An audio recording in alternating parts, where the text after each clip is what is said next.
Hello everyone, I'm giving everyone an update on the progress of my wine, how things going, new flavors I made, and new technique of how to get my yeast to work.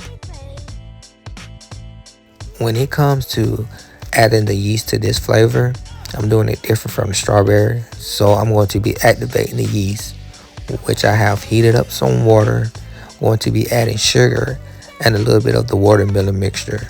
Right now I have a thermometer in the water to get it to a range between 96 and 100. Right now I'm swirling the sugar around so I can get it completely dissolved and get the temperature down to its range so I can add the yeast. I wish I would have done this the first time because the yeast for my strawberry didn't work and I had to go back and do this for it as well. Now that the water has reached range, I will sprinkle in 2 1/2 teaspoons of the yeast, which is probably where I made my first mistake. Instead of adding 1, I added 2. Later on down in this video, you're going to see why I made the mistake of adding 2 scoops with this amount of wine in the bottle. The yeast is now starting to activate. You can see it's having a reaction from the sugar and water that's in the glass bottle. For those who don't know, yeast plays a big part in the wine. Yeast is what turns the sugar into alcohol. I'll probably sit and watch over it for at least 10 minutes. I'll swirl it around a little bit.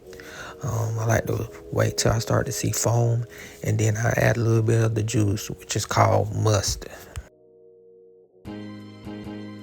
Here's a better view of the activation so you may see what's really happening in the bottle. Here I am adding that must to this bottle so I can get the yeast charged before adding into the next bottle. Here's another better image to show you what it looks like once it foams up and ready to go. Here I am now pouring everything into one. This is probably where I made my second mistake. After pouring the yeast in, I should have completely stopped pouring anything else in this container, but I continued to pour more of the must in this bottle, and this is where I kind of learned my lesson. Now I'm shaking the bottle to make sure everything is entwined, everything is combining and sealing together. This was the last stage of the first process. All I need to do now is add the airlock on top and set it to the side and let the yeast do its work throughout the days, which this is called fermentating. And once it's done fermentating, I will check the alcohol percentage, and I will also show you how it works and how I check it. Now it's time to talk about all the errors I made.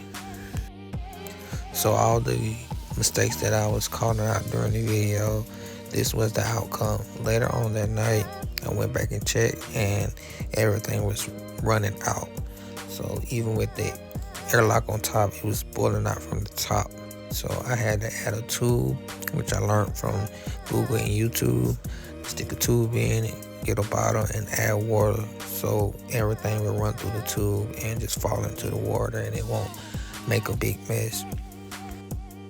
And since I used the same method for the strawberry, it eventually started overflowing as well, and it was way worse because I have it in a bucket and every time it foams up it pops the top off. So I had to get everything cleaned up and sanitized and use the tube for the strawberry and just let the watermelon overflow.